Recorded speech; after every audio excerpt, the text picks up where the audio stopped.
Hey everyone, welcome to the first edition of a video Bible study from Rock of Ages from me. If you're finding this on YouTube randomly, this is for Rock of Ages Lutheran Church in Madison, Tennessee. My name is Pastor Jared Natzis. I'm going to be taking us through the book of Galatians. We started this past Sunday going through Galatians. We did an introductory lesson, and that's what this is going to be, actually, the same lesson that I taught on March 15th. 15th? Yeah, 15th. Attendance for Bible study was a little low because we had already started our coronavirus precautions, so that understandable, obviously. But now that we have canceled services in order to slow the spread of this pandemic, we're going to be doing this format for a little bit. And maybe it's a format that people enjoy. Maybe we'll kind of do something like this in the future. Not all the time, but with some regularity. We can maybe do this again. I would welcome the opportunity. Galatians, it's a wonderful book. I was doing it for my personal devotions, and I thought it'd be a great one to go through as a class. It's also the first book that Paul wrote, or at least the one in the Bible that we have from Paul. It is the earliest.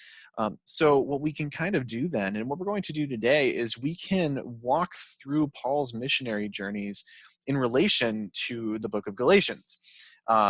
And then if we wanted to, we could kind of do a biography of Paul's life as we walk through the different epistles, and we could do Galatians first, and then Thessalonians next, which is what he wrote after during his second journey, and then Corinthians, and then Romans. We could actually walk through chronologically Paul's letters to the churches.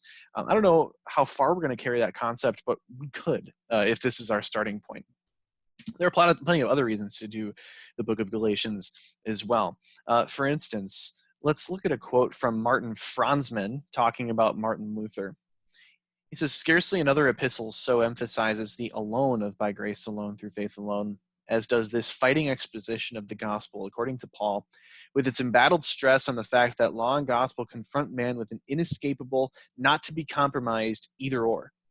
Paul's letter to the Romans expounds the same theme more calmly and more fully and has a value of its own, but there's no presentation of the gospel that can quite equal this letter in the force with which it presents the inexorable claim of the pure grace of God." Luther, who had to fight Paul's battle over again, said of Galatians, "The epistle to the Galatians is my own little epistle. I have betrothed myself to it. It is my Catherine von Bora." Catherine von Bora was the name of Martin Luther's wife. So you can see then why Luther would love this epistle so much. Take a second, you can pause this video if you like, and scratch out, based on this quote, based on what you know of Martin Luther, why you think Luther would have appreciated the epistle to the Galatians so much. I'll be posting a worksheet to go along with this video. If you have not gotten that worksheet yet, look at the link along with this video. It should be something you could download. You can print it if you like, or you can just follow along, download it to Word, and type in however you want to go through it. That worksheet is available to you. But I'll give you a pause moment here. You can pause this video, write out your thought, then unpause. So you can see that Luther would really have appreciated this gospel, or the gospel presented in the book of Galatians, because he had to fight this battle again in the Reformation, once again reclaiming the truth of by grace alone through faith alone. And Paul had to fight that battle so fervently when he went through it in his ministry. So Luther would have definitely appreciated that. There's also the fact that Luther would have appreciated it on a personal level. Luther's conscience, I like to say, Luther's conscience is the reason for the Reformation. And it really, the care of conscience and the care of souls is the greatest treasure of the Reformation, that our conscience can truly be clear by the gospel presented in Jesus Christ. The true, lasting, certain forgiveness that he won for us on the cross, with nothing of our own being brought to the table for our salvation. That is the thing that eases the conscience more than anything else possibly can. It's really the only thing that can truly ease the conscience. So Martin Luther discovered. Galatians helped him figure that out. The Holy Spirit obviously working through that book. And Martin Luther treasured it on a personal level as well as a ministerial, professional level. move on. Why was Galatians written? The fancy way that we say this in Bible study is, what is the occasion for the writing of Galatians? He's writing to the Galatian churches, Paul is, yes, but what's the occasion that's happening here? This will line up with your sheet. First, let's look at verses 1 verse 7 and 5 verse 12. My Bible is in my car right now, so I'm going to pull that up real quick. Apologies. Please take this time to open up to Galatians and go through it with me. So we got Galatians 1 verse 7. What is the occasion for writing? Paul says, he's talking about something. I am astonished you're so quickly deserting to another gospel. Then verse 7, which is really no gospel at all. Evidently, some people are throwing you into confusion and are trying to pervert the gospel of Christ. Okay, take that in mind. And then let's look at 5:12. Here's a fun encouragement. I don't know what to call this from Paul. He says, as for those agitators, I wish they would go the whole way and emasculate themselves, because, well, we'll get into why he says that. They're talking about circumcision, and Paul says this. Very picturesque language from Paul. So what is happening in the Galatian churches based on 1:7 and 5:12? There's a group of false teachers that are teaching falsely, that are diluting the gospel. In fact, we'll even call it perverting the gospel. They're perverting the gospel, adding something to it. They're saying that you need to do something in addition to what Jesus has done. That's not right. That's certainly not what the gospel is. In fact, that's not really a gospel at all, as Paul says. So the gospel is being perverted. There was a group of false teachers doing that. Another point, if you look at 1:1, 11, and 12, right away he says, sent not from men or by a man, but by Jesus Christ. He says, I want you to know that this gospel I preach is not of human origin. I did not receive it from any man, nor was I taught it. I received it from Jesus Christ.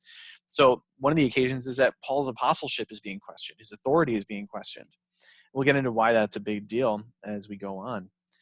And then if we look at verses 6, verse 1:6, 3:1, and 4:11, he says, I'm astonished you're so quickly deserting the one who called you to live in the grace of Christ.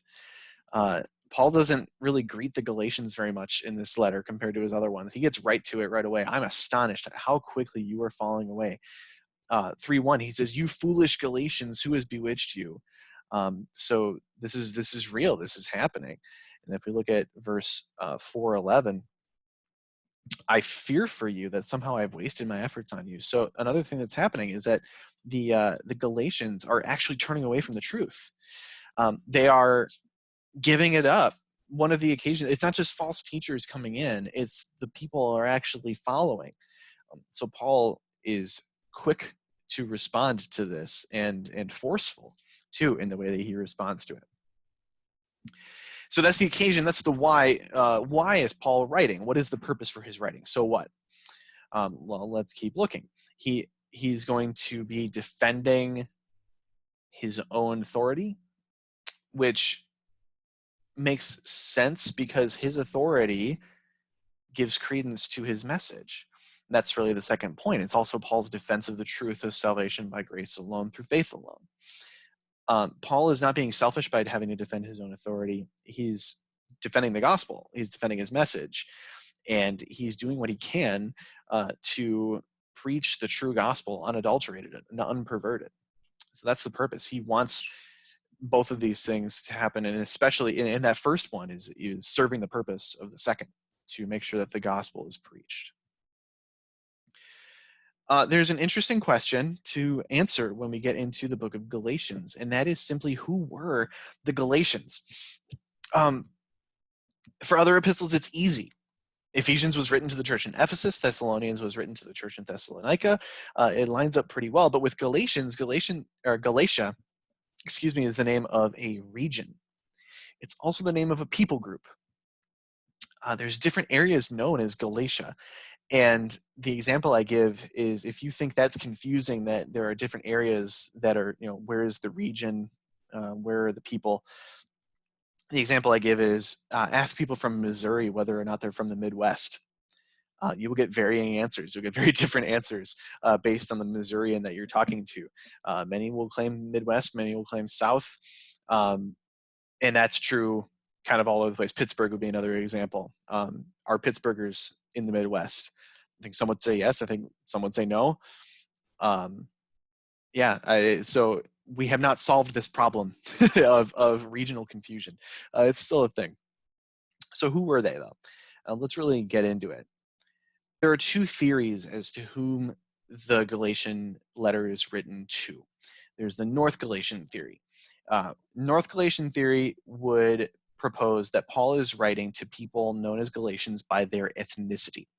In other words, they are racially Galatians. Note that the word Galatia is related to the word Gaul, Gaul being the ancient name for France.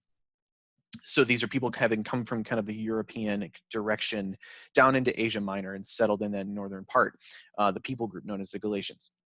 So if Paul is writing to this group, the ethnic Galatian group, that would date the letter around 53 to 57, sometime after Paul's second missionary journey. Okay?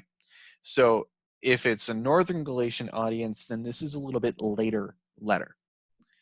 There's the South Galatian theory, which pushes the date earlier. The South Galatian theory would be that he's writing to the people who lived in the province or the region of Galatia, not necessarily ethnically Galatians, but living in a place called Galatia.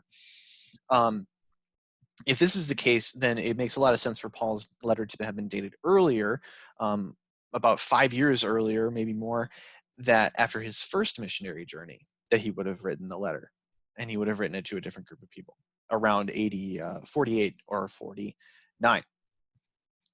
My strong suggestion is that the South Galatian theory is the one we want to go with. It's the one that holds the most water. You really have to do some mental gymnastics to make the North Galatian theory work. It has too many flaws.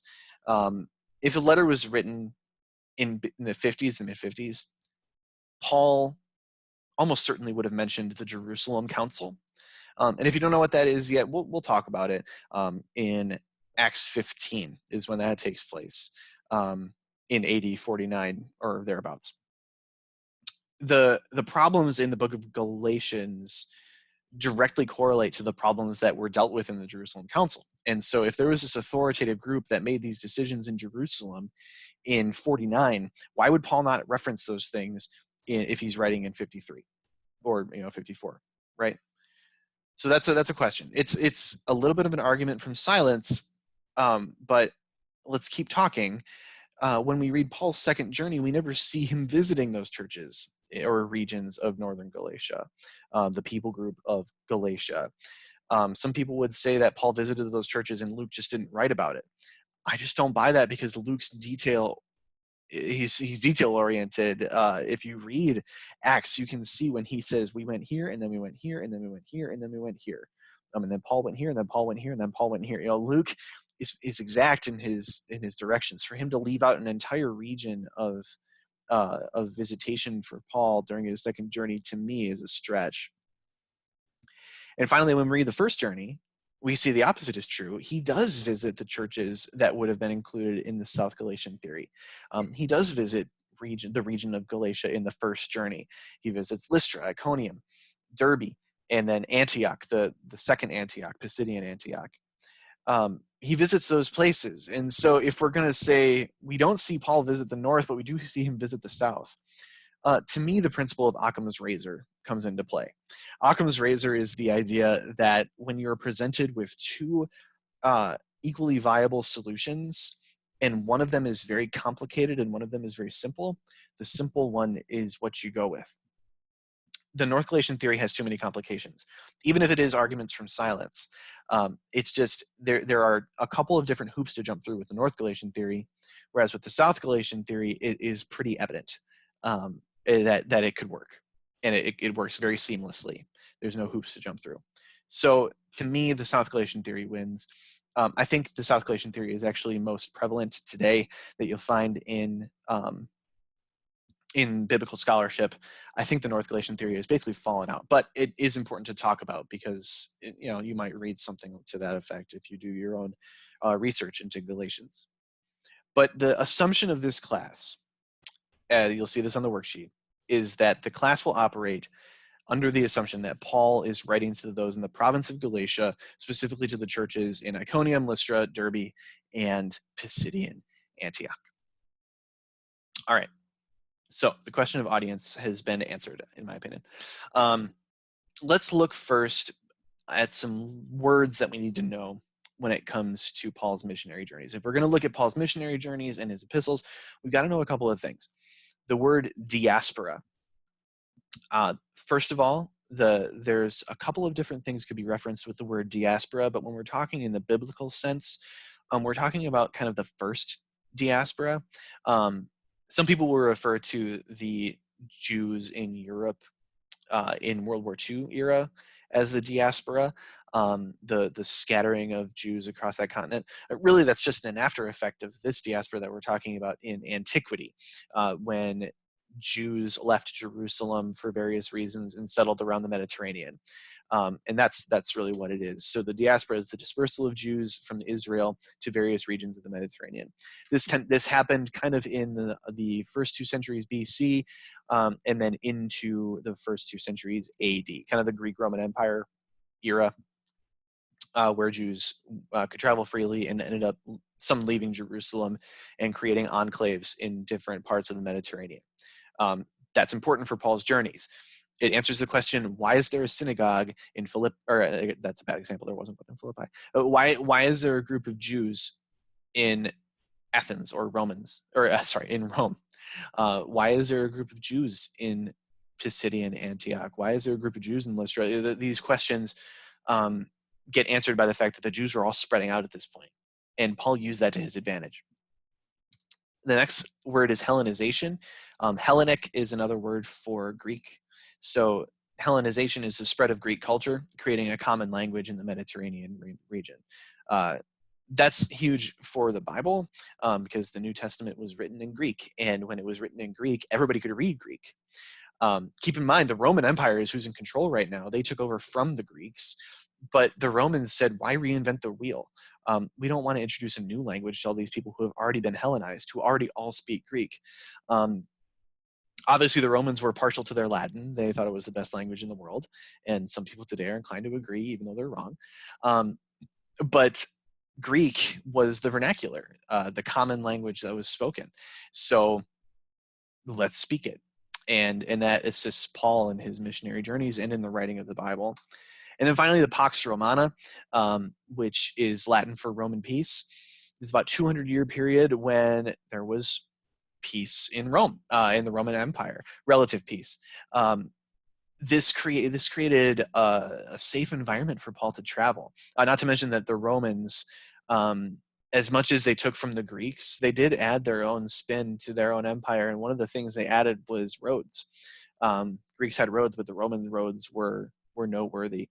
And so Paul was able to travel on these roads freely as a citizen. He was able to go from place to place.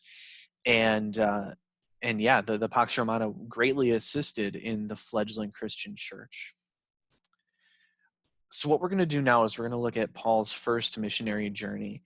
How I'm going to handle this, especially because this is a digital Bible study and we have some time to do this, what I want you to do is go through Acts 13 and 14. Skim it, read it. It's 2 chapters, but it's a narrative, so it reads pretty quickly. You can read as much or as little as you like in this moment, but I would encourage you to just pause this video, go through Acts 13 through 14, and then just jot down some notes, some summary notes of what happens. If you don't have the time for that, or if you find summarizing difficult, I do maybe just the first section or the first 2 sections. Pick a section that looks interesting, summarize that. I'll go through all of them after we unpause the video. But if you like, you can take this opportunity to read through Acts 13 and 14 in its entirety and do some summary work and come back when you are ready. Video now. All right, welcome back. If you are back, I'm opening up my teacher's guide so that I can effectively summarize this video as well. Remember, for me, no time has passed. So here we go. Let's go through Acts 13 and 14. I will go quickly. My summaries will be short and brief. If you wrote more notes than this, great. More time in the Word is more time in the Word. That's wonderful. Acts 13, 1 to 12, I would summarize as Paul and Barnabas are commissioned in about AD 47 or 48. And Paul began preaching on Cyprus. And there was that whole situation with Elymas Bar Jesus, the sorcerer. Acts 13 through 52. Here what happens is Paul preaches his sermon. And it's when Paul traveled, we get the idea that he preached this sermon more than once. He preached it again and again. This was his pattern. He would go to the synagogue and he would preach this sermon to the Jews. And then when the Jews accepted or rejected him, whichever the outcome, he would then move on to preaching to the Gentiles because he viewed that as his primary mission. So how I'd summarize this in one word or one sentence would be Paul establishes his mission pattern. Acts 14, 1 through 7, Paul gets to Iconium and he wades his way through some Christian-Jewish conflict. Acts 14, 8 through 19, Paul and Barnabas are mistaken for Greek gods. Paul is mistaken for Hermes because he's, I assume, verbose, and Barnabas is mistaken for Zeus. Some people conclude from that Barnabas was tall or intimidating or strong. I don't know. I like to think that's true. I kind of get this idea of Paul and Barnabas kind of being this like what's a duo, like a Penn and Teller, or kind of like a Abbott and Costello kind of thing, where one's big, one's small. I don't know. I just think it's kind of fun to think about, but don't pay any attention to me. And then the other thing that happens in these verses is that Paul and Barnabas Paul is stoned and left for dead. Not the first time, or I should say not the last time. Acts 14, 21 to 28, Paul and Barnabas return to Antioch in Syria. Remember, there's 2 Antiochs we have to keep track of. I think you can see my screen right now on the right. There's the Antioch over by Syria. That becomes kind of the home base of missions. And then there's Antioch of Pisidia over on the left in Asia Minor, Turkey area. And that's just another place called Antioch that Paul visits. So we got to keep those straight. Pisidian Antioch versus Syrian Antioch. Syrian Antioch was one of the most important cities in early Christian history for centuries, and partially because this is the launching point for Paul's missionary journeys. The next question we want to do, the last question we want to take care of before we wrap up this introductory study of Galatians, is who are the Judaizers? They didn't call themselves the Judaizers. That's a group name that we have given to them. But if you read Acts 15:1, you'll see who they are.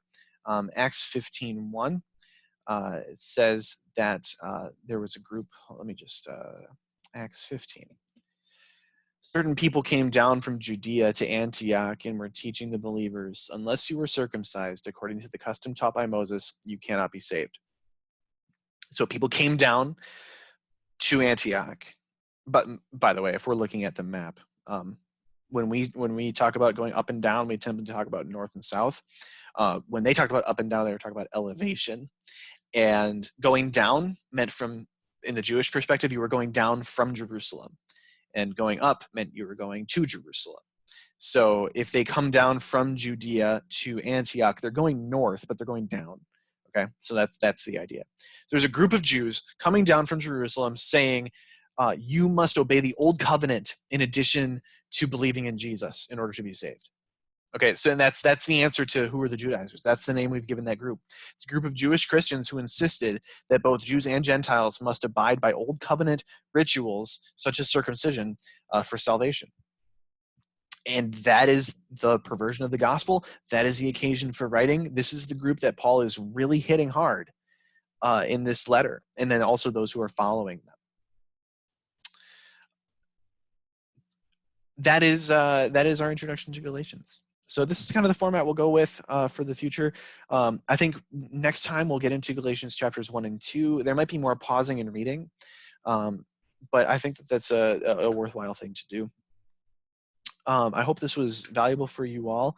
The conclusion that we want to reach today is there at the bottom. The Old Covenant mindset group known as the Judaizers are the instigators for Paul's impassioned letter written in 48-49 to his fledgling Galatians churches in Lystra, Iconium, Derbe, and Pisidian Antioch. He needed to defend himself against their accusations, but more importantly, defend the truth and purity of the gospel of salvation by grace alone through faith alone. That is the one paragraph summary of the purpose and the reason and the message of Galatians. The last thing I have for you is a reference material. It's dates in Paul's life and ministry. It's a bit of a timeline that I put side by side. I think if I share this on the screen, it'll go. Let's zoom in just a touch. All right. So dates in Paul's life and ministry. We've got the book of Acts, or the book of Acts on the left with its chapters on the left. And then Paul's life is in the middle with the year, the AD year. And then on the right is the epistles that he wrote in those corresponding eras. So you'll see there the order of the epistles. Galatians came first during the first or after the first missionary journey. Then First and Second Thessalonians during the second missionary journey. First, Second Corinthians, and Romans, all written at various times in the third missionary journey. You get the prison epistles down low, and then the pastoral epistles are the last three that he wrote, with the final one being 2 Timothy, probably around 66 or 67.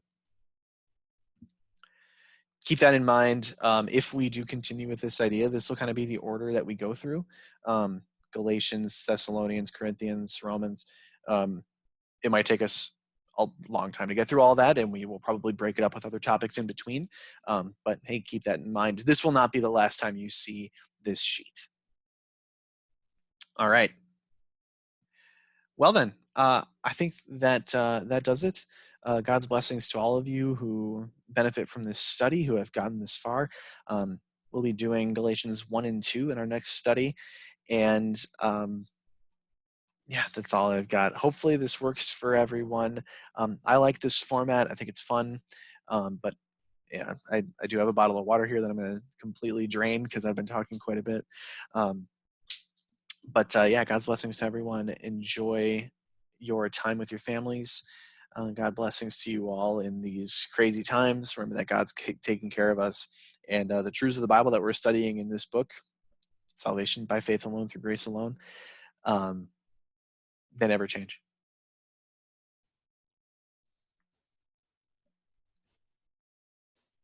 Oh, I didn't stop the recording.